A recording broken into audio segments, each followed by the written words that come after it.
Be wary of the devices of sinful men. Go further and preach publicly against them. Tell my sisters to love the Lord and to contend themselves physically and spiritually with their own husbands. Similarly, charge my brothers in the name of Jesus Christ to love their wives as the Lord loves the church. If somebody is capable of passing all his days in chastity, in honor of the Lord's body, let him do so without any boasting. For if he boasts of it, he is lost. And if the news gets beyond the bishop's ears, it is all over with his chastity. When men and women marry, it is desirable to have the bishop's consent to their union, so that the wedding may be a tribute to the Lord and not to their own carnal desire. The honor of God should be the aim in everything. Okay, very briefly, he's talking about marriage here, okay, and the fact that, and I think there were some, a lot of sins, sexual sins in the church, and we should never over or underestimate how the devil can work. So you should always be alert and on your guard. Don't assume that because we're in a church, these things can't happen. And there was obviously problems happening in those times. But he's saying that we do everything. The honor of God should be the aim of everything. So when we get married, it's to honor God. When we live as celibate, some people live as celibate, it's to honor God. So everything we do should honor God. Let's move on to 6. Pay careful regard to your bishop, if you wish God to pay regard to you. My heart warms to men who are obedient to their bishop and clergy and deacons, and I pray for a place in heaven at their side.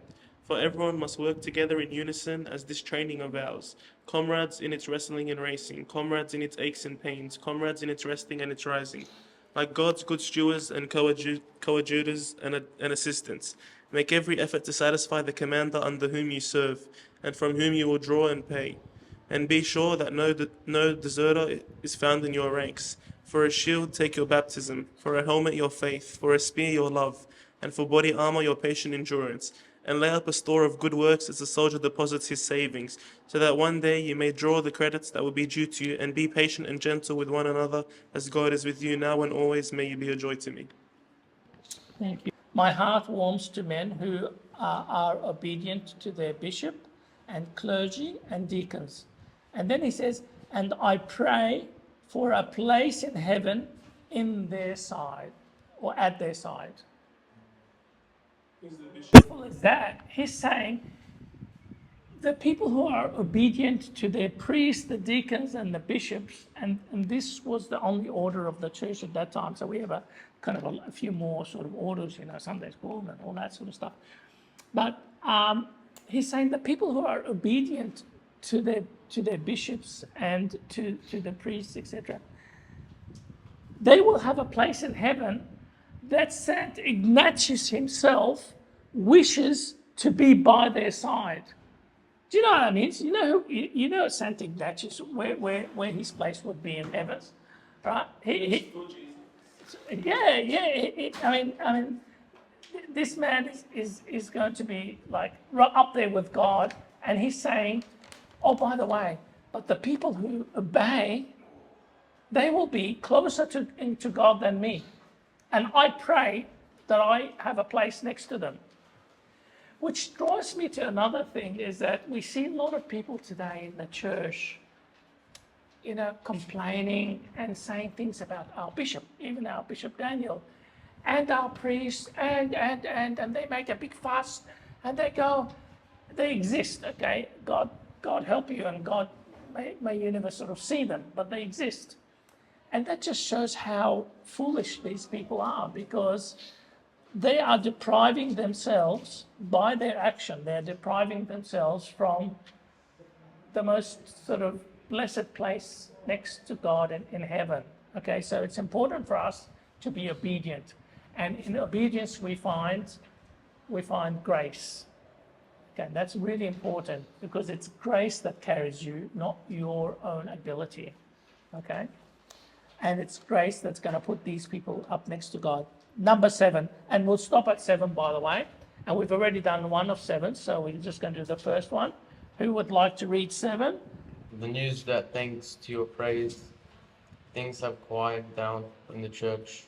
at Syrian Antioch has eased my mind greatly. It is a God-sent relief from all my anxieties, so long as my sufferings give me a passport to God in the end. And through your intercessions, I can be found a true disciple. Oh, far, it's a long one. And now, most blessed Polycarp, it would be eminently fitting if you were to summon the reverend members of your council and choose some generally approved person, known for his enterprise, who could be appointed as courier for God. Commission this man to glorify God and luster to your own unwearied affection by making the journey to Syria. A Christian, after all, is not his own master. He puts his time at God's disposal. This is one of God's good works, and it will be one of your own too, when completed. For I have every confidence in His grace and in your readiness for merit. You have no idea. Action in His cause. I need waste no more words on this suggestion, for I know how fervently sincere you are. Thank you. We've read, we've gone through a Christian is not his own master, okay? But the first underlined sort of sentence here, so long as my sufferings, now listen to the words, so long as, that means it's not necessarily a true statement, it could be true or false, correct?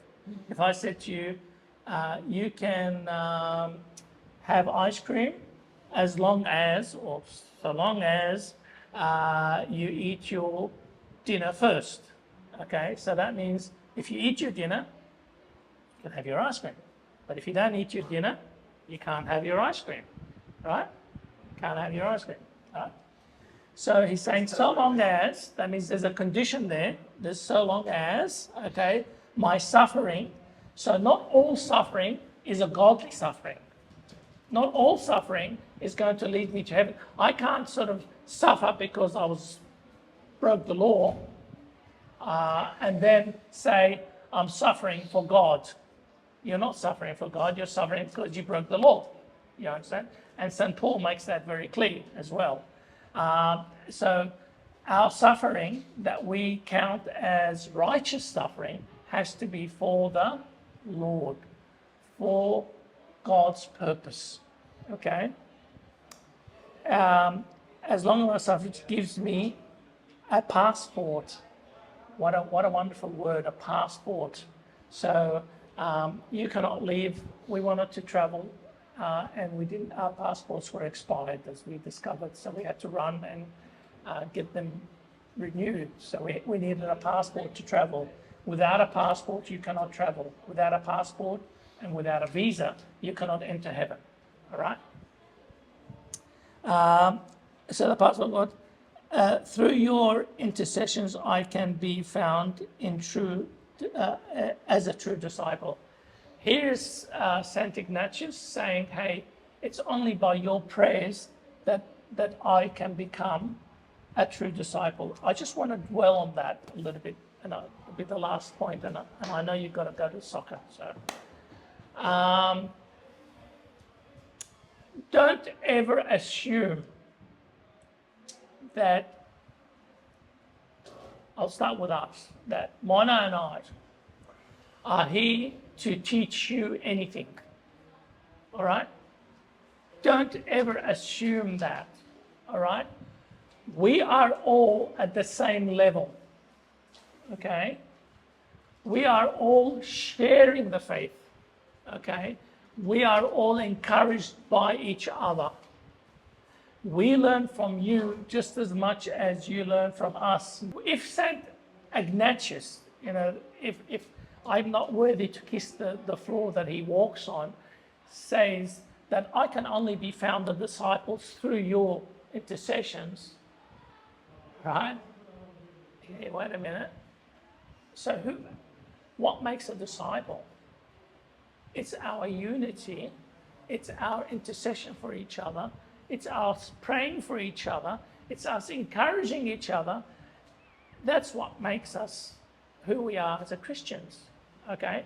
So don't ever assume that this is like university where we have graduated, where we are doctorates of theology, and we're coming to bestow on you all this wonderful and this, a lot of knowledge. That's not how it is, okay? That's not how pre-service is. That's not how service is, okay? And that's not how our church functions, okay? We are all serving God. You cannot be a servant unless you have a relationship with Christ personally. You cannot be a servant unless you are passionate about your salvation and the salvation of others. It's not a knowledge game. It's not a skill game, okay? It's a faith game, okay?